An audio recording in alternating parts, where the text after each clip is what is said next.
Yo, what's up? So today we're looking at Nightblade tanking for PVE. Keep in mind that this is a secondary character that I'm normally using for DDing, as my main char is set up for DD at the moment. For race I use Khajiit, get a little bit of stamina and magicka recovery as well as health recovery. You also get a little bit of each resource, health, stamina and magicka. The biggest one for me is the increased critical healing done by 10%. This really helps when you're self-healing or healing other people. My Mundus stone is the Atronach, which increases your magicka recovery. For attributes I put all of them in health. When you're tanking you have to have a variety of gear ready for use depending on the group, depending on the content. For most content, running 5 Yolnahkrin, 5 Alkosh and 2 Symphony of Blades. Now Symphony of Blades is a fucking good set for sustain. It gives one person every 18 seconds a ton of resources and it doesn't go on yourself, as well as giving you 4% extra healing done, which just helps for surviving. Alkosh is pretty much a standard tank set, which reduces the physical and spell resistance of the boss or trash that you are fighting. The only thing you need is a synergy to activate. And Yolnahkrin gives you and your team minor courage, which increases your weapon and spell damage for 129 for 8 seconds. And the only thing you have to do to proc this set is taunt. It's pretty much, these two sets are pretty much bis for tanking these days. On the front bar I use sword and board. I prefer defending on the one-handed there and reduce weapon and spell damage enchant just to reduce bit of the damage that the boss does. On the back bar I tend to use Frost Staff, but you can also use a Lightning Staff for more off balance. The reason you use a two-handed weapon on the back bar is because you want to have that Crusher enchant that gives 2108 reduced physical and spell resistance for 5 seconds, and the way you normally tend to keep that up is with Blockade.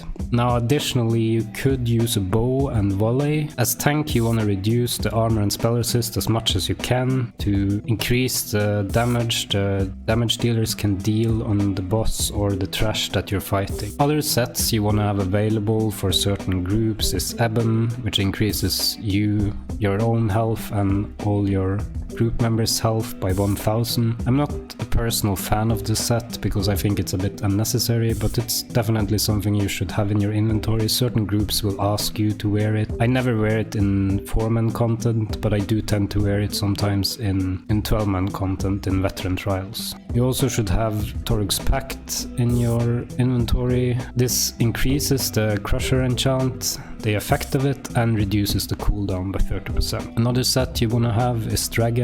This reduces the cost of your ultimate ability. I also tend to have a bit selfish gear put in my inventory, like for example Seducer for better magicka sustain, Plague Doctor for more health. The reason I have these sets is you tend to not use them in general, but if you're stuck in a random group, if you like to torture yourself and run a random group as a tank, a veteran dungeon, it can be handy to have some sustain gear or survival gear to use for specifically that, but it's nothing you would run normally as tank because it's just a waste, and you should normally manage, even if you struggle, you should manage with Yolnahkrin, Alkosh and Symphony of Blades. For some monster sets you can additionally use Bloodspawn for that extra ultimate. Earthcore was recently nerfed and now it only heals yourself or an ally, while it earlier used to heal a bunch of people. So I'm not a fan, I rarely use it, but it's there if I should need it or if someone should ask me to run it.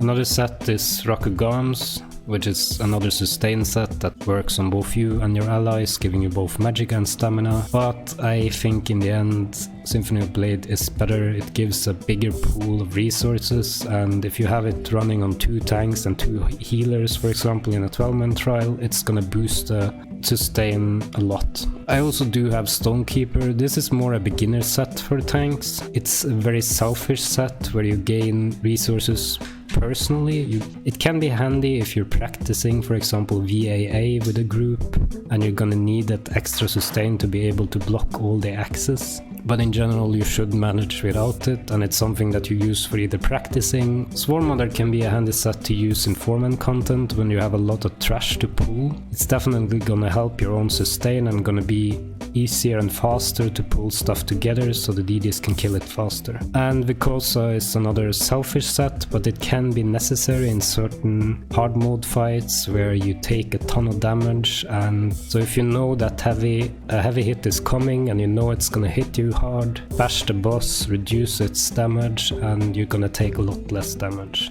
Another set that I like to use is Yorvult. This is actually a really good set for tanking in my opinion if you're not gonna run Alkosh for some reason, because it's increasing all your major and minor buffs by 40% as well as your damage shields. This will increase your major force from the horn. It will also increase your minor protection from the dark cloak. It also increases your minor mending from healthy offering. It's a good set if you don't use Alkosh, like I said, for some reason. Harkine is another set that you can be asked to use as tank. This is basically a set that is giving you and your group better stem sustain. Another set you should have available, I think it's in my bank at the moment, is Worm. This is also another set that you want to have in jewelry and sword and board.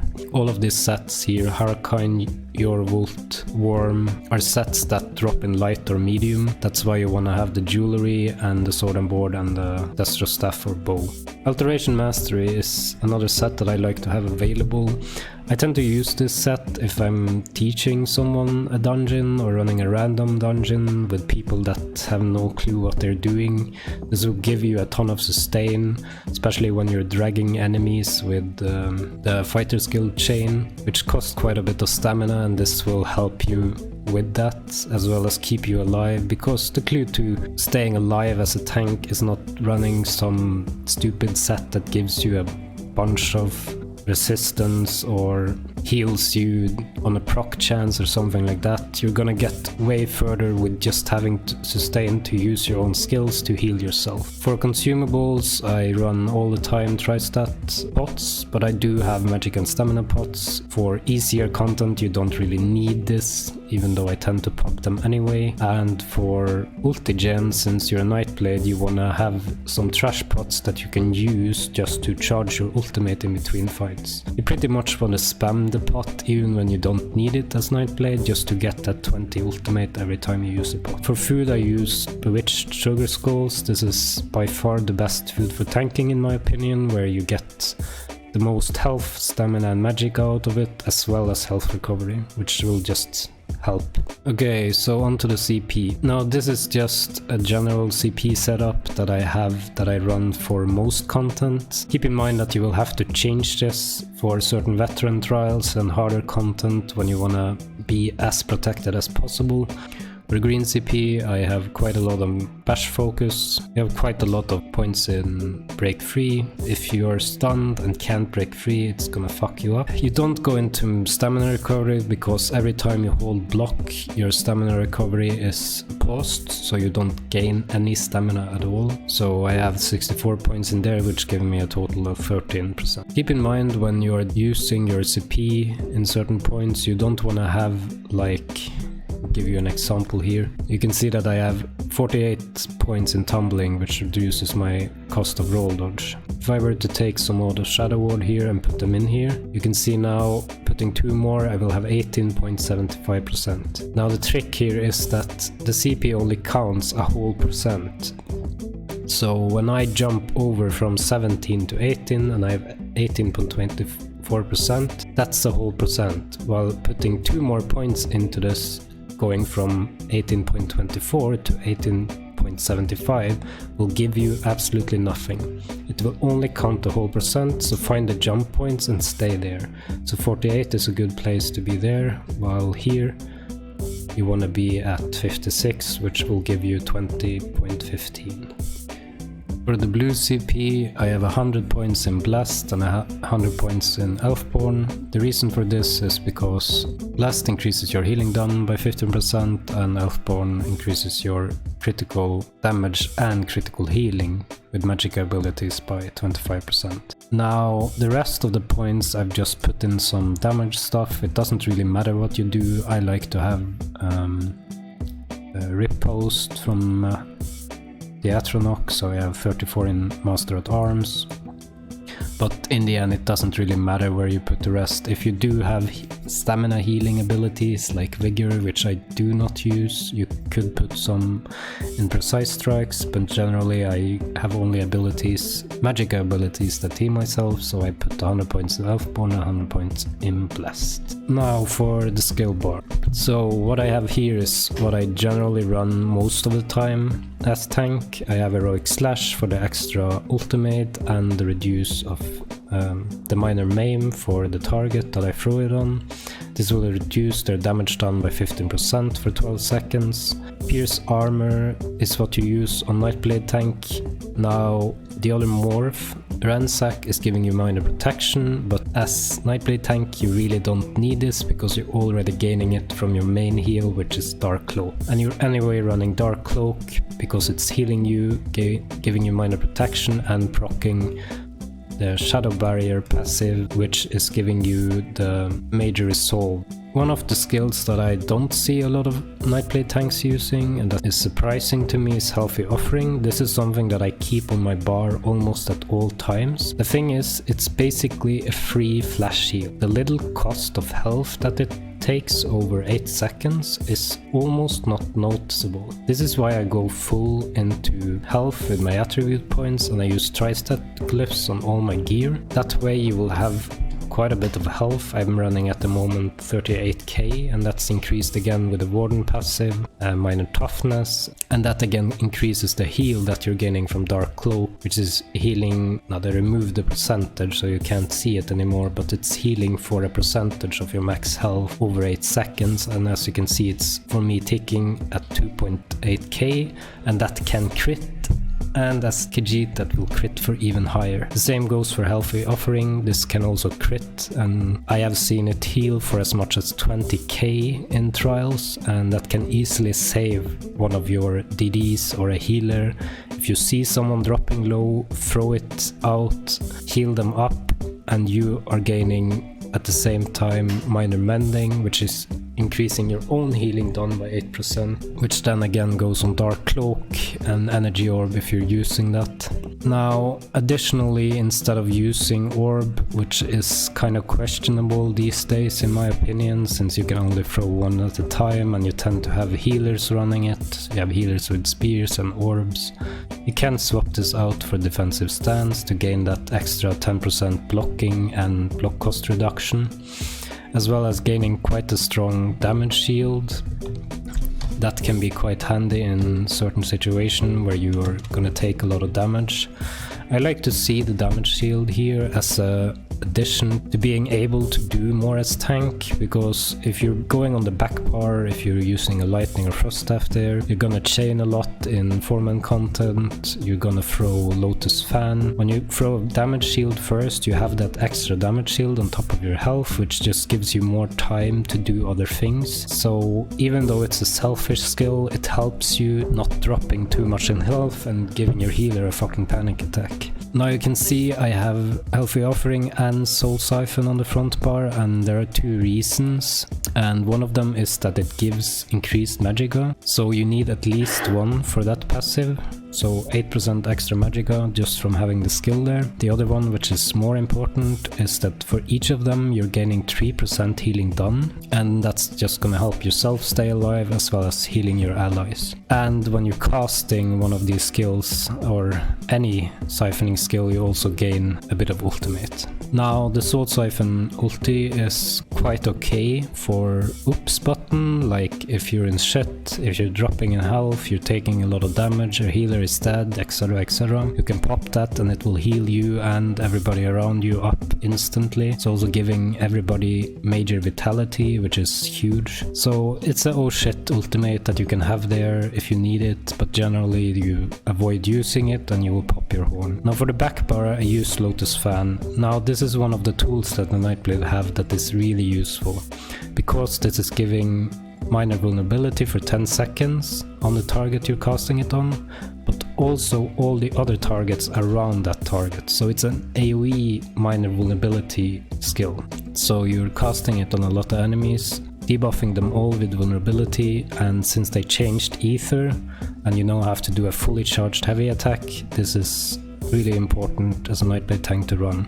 For chains I use the only skill that you have outside of decay, which is Silver Leash. It's costing stamina, which it can be a resource hassle, but like I said earlier, you can use Swarm Mother to help you out on that, and then you pull the rest with Silver Leash. Now another thing, when you do run Silver Leash, you have a lot of stamina skills here as a Nightblade tank, especially if you're using defensive stance too. And something that I see people doing the mistake of is running 3 times reduced cost of blocking on your jewelry.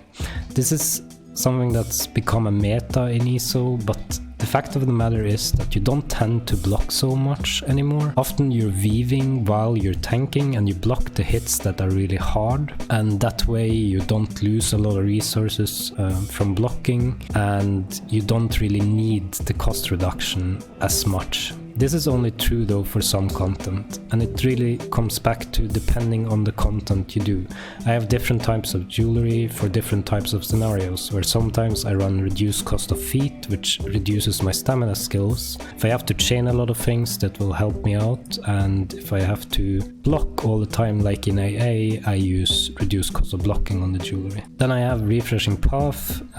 This is giving you a speed buff. I love to run this in dungeons specifically, where you can't mount. It's just giving everybody a nice speed buff while you're healing them all every second for quite a bit of health, even as tank. So generally turn the boss around and throw it backwards into the group standing behind the boss. This will also help you proc more consistently Symphony of Blades if you can't or don't throw health offering as much. So you really want to have that just to proc the Symphony of Blades, especially when you don't run orbs. And then we have Leeching Strikes. You can also use Siphoning Attacks. In general, you're gonna need more stamina, and I feel like I don't need, in general, Magicka, because you have the Atronach, and that's pretty much gonna be good enough to keep up Dark Cloak, Lotus Fan, and Refreshing Path, and Blockade. So in general, you wanna get that stamina for more blocking, for more chaining, and yeah, I've tried with Siphoning Attacks. It was more useful in the old days when you used Sap a bit more, you were spamming orbs more, but nowadays Leeching Strike is, in my opinion, by far the best choice. And then we have Blockade, which is basically there for Crusher, but when you use the Frost Blockade you have a little bit of Snare, which will help you take the aggro from mobs, and if you have the Lightning Blockade it will give you that off balance that you want to have. Now other skills that you should have available as Nightblade tank specifically is Power Extraction. I have the wrong morph here at the moment, but this is a good skill to reduce damage enemies are doing. This is a AoE skill, and it reduces weapon and spell damage by 200 for 8 seconds from everything you hit. Now it also costs stamina, so it can be quite hard to keep it up, but it can be a good skill if you need that extra damage reduction. As I mentioned earlier, you can also use a bow on your back bar, which you then use Volley. You use the morph that has the longer duration to apply Crusher. This can be handy if you want to place Crusher in a specific location. The way the Blockade works is that it places Crusher on the first enemy hit, meaning the closest enemy to you, and that's not always ideal. So for example in Cloudress +3, or just in Cloudress, that can be handy just to place the Crusher exactly on the target that you wanna debuff. For tanking I also prefer to be a Vampire, not only because of the stamina and magic recovery that you gain, the 10%, as well as the damage reduction on low health, you also have the elusive mist. Now this can be handy if you need to get from point A to B quicker, and I tend to use it for example in VAS. Fighter's Guild, you want to make sure you have the passive here that reduces the cost of your Fighter's Guild abilities. This is gonna make it a lot easier to chain everything. I don't tend to run Equilibrium, and you want to do the spell symmetry morph if you want to run it at all, because you're already gaining the major resolve from your passives. Another skill you can use as Nightblade tank is the Mass Hysteria. This is gonna help you keep mobs in place. Keep in mind that if you use fear to keep stuff in place, chain them in first, and the targets that you do chain will be immune to fear, as well as think about that the targets that you do fear first you cannot chain instantly afterwards. So it's a bit tricky to use, but can be very handy in places like Moonhunter Keep for the werewolves, or March of Sacrifices in the end there for that boss. And some other content too, which really just helps out when you fear the enemies and they can't do anything. Stuff that bleeds heavily on you or your allies can be handy to fear. Now, Nightblade tank is one of the tankiest classes at the moment, and the reason for this is that you have such a good toolkit when it comes to mitigation. For example, one skill you can use is Merciless Resolve, and I do prefer that morph because it heals when you should proc it, so if you do need a heal for some reason you can cast it. I tend not to do that, but it's there if you need it. And the way it works is that you cast it in the beginning, you stack up 5 light attacks, and then you have a total of 10% less damage taken, which is massive, and that accounts for all damage. As well as you have Mirage, which is the morph you want to go for, which gives you the minor spell and physical resist buff. More important one, which is Major Evasion, which is decreasing your damage taken from AoE abilities by 25%. For example, if I'm tanking hard mode in Sunspire, you're standing in the breath as main tank, this is gonna help out a lot, and you generally don't need to dodge if you're having Mirage up as well as Merciless. And if you then put your defensive stance on the front bar, you are pretty fucking tanky. Now on the Undaunted, you wanna have the altar ready for use. As I mentioned earlier, I haven't even leveled everything on this character. You also want to have the ranged hunt. I tend to use the Magicka morph because your stamina is already used for blocking and chaining. So when you can't choose a Magicka morph, you do that. You want to have maybe barrier available as well as purge. Purge can be incredibly important in certain content where you need to either remove bleeding or other negative effects that are ticking very hard on you, so you should definitely have this available. Guard is another skill that I have available on the character that I normally tank on, where you can either use it to protect another tank or to give a DD damage buff, which basically frees up a skill slot for them. Another thing that I should mention about the shadow abilities is that you should have Bolstering Darkness morph available. This is an ultimate that is giving you and your allies 30% damage reduction, major protection. This lasts for 18 seconds, and all you have to do is step inside of it, and you keep that for the entire duration, even if you leave the circle. It's not something that you would cast continuously, but if you really need it for certain situations where you need a bit extra protection, or your group members need a bit more mitigation, it can be really useful. All the shadow abilities that you place on your bar is as well increasing your health by 3% for each skill. That's pretty much it. That's all I wanted to talk about. In the end of the day, you have to find your own way of tanking. It depends so much on your playstyle, where you put your enchants, what traits you're using, what enchants you're using, what race you're using. In the end of the day, this is what I do. If you came here because you're the best tank on the server and you didn't want to get told by me how to tank, then please write down in the comments below. I would love to hear about it. Or if you came here as a role player that actually didn't want to change the set you farmed for 5 months for, and now you're angry at me because I'm telling you what sets to use, please write it down below. I would love to hear about that too. Anyway, that was it. See ya.